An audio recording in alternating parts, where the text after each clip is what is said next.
Enchaînons de suite avec un sujet qui là aussi est pratiquement le même que celui du Conseil d'État. Ce n'est pas le même sujet, mais la situation est un peu pareille. Donc nous avons, s'agissant de la CSG-CRDS, du patrimoine en France. Donc toutes les personnes qui versent par exemple la CSG-CRDS concernant des loyers, concernant des plus-values, des intérêts d'assurance vie et autres, tous ces frontaliers peuvent demander un dégrèvement. Nous l'avions précisé, s'il y a un couple et que le bien, par exemple, concernant le bien locatif, appartient pour moitié à un des conjoints qui exerce son activité en France et qui est donc affilié à la Caisse primaire d'assurance maladie française obligatoirement, le droit au dégrèvement est divisé par deux. Mais nous avons constaté que le fisc nous a réservé une petite surprise, puisqu'il a simplement estimé que l'arrêt de Ruyter, dans l'arrêt de Ruyter, il est inscrit que les personnes qui sont affiliées à un régime d'assurance maladie français sont soumis à la CSG-CRDS. Et ils ont tout simplement estimé que les frontaliers qui étaient assurés auprès d'une assurance maladie privée et d'une mutuelle sont affiliés à un régime obligatoire d'assurance maladie français, comme c'est le cas pour celui de la sécurité sociale. Or, il y a deux choses qui sont très importantes. D'une part, en aucun cas, les assurances privées ou mutuelles n'ont perçu une quelconque subvention provenant de la CSG-CRDS. Ils n'ont pas non plus provoqué de déficit qui nécessite une CRDS. Et aussi et surtout, nous avons été taxés depuis toujours, enfin, depuis que la taxe est mise en place. D'abord 3,5%, ensuite 7%, sur la base des cotisations maladie que nous payons. Il était prévu selon la loi que seule en France, la complémentaire serait taxée. Or, chez nous, on a estimé qu'on taxe l'intégralité de la cotisation. Donc, il faudra m'expliquer pourquoi en France, ceux qui travaillent en France ne payaient une taxe que sur la complémentaire, et nous devions payer une taxe sur l'intégralité de la cotisation, alors qu'on considère, soi-disant, que nos cotisations d'assurance maladie privée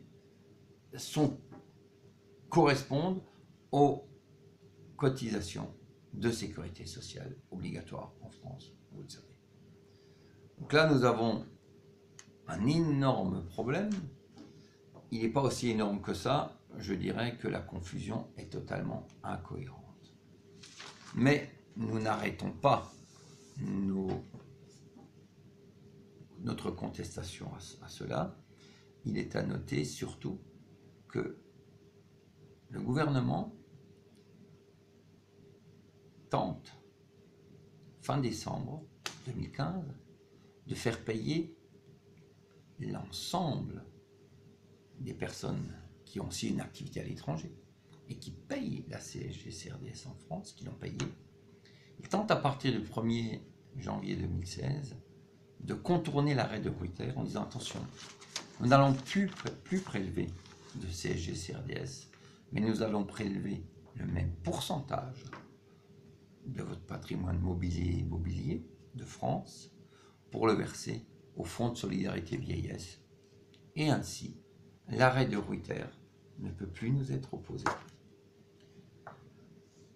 Nous avons bien entendu préparé, en réplique à ces deux moyens qui nous sont opposés, une réponse qu'il faut impérativement soumettre au tribunal administratif.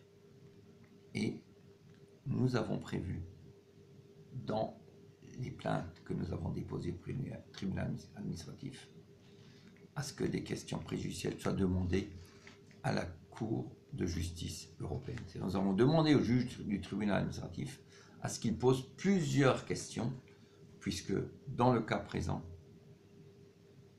il s'agit d'un arrêt de la Cour de justice européenne qu'on a complètement, je dirais, stérilisé ou travesti. Et il nous faut impérativement un nouvel avis de la Cour de justice européenne afin qu'on ne puisse plus nous opposer des refus de dégrèvement ou nous opposer des dégrèvements qui sont ridicules, très sincèrement, qui ne correspondent absolument pas à ce à quoi nous estimons que les frontaliers ont droit. Je le répète, les personnes concernées nous viennent ici, nous adressent les réponses qu'ils reçoivent du fisc et nous leur donnons en échange un courrier dans lequel ils peuvent faire valoir leurs droits. Pourquoi elles doivent venir? Parce qu'on a remarqué que suivant certains centres, nous avons découvert des différences de traitement dans le même dossier très souvent, par la même personne, même dossier. Donc il est impératif que les personnes, pour l'instant en cours, tant que nous pouvons assumer, viennent nous voir. Je tiens aussi à préciser que j'ai l'impression qu'il y a très peu de personnes qui ont suivi cette demande rétroactive de dégrèvement. C'est dommage, parce que je pense que les gens ne sont pas conscients que d'une part, bien entendu, les montants sont peut-être pas très importants, mais au fil des années, ça peut augmenter. Et donc j'invite toutes ceux et toutes celles qui n'ont pas déjà fait la démarche à y réfléchir.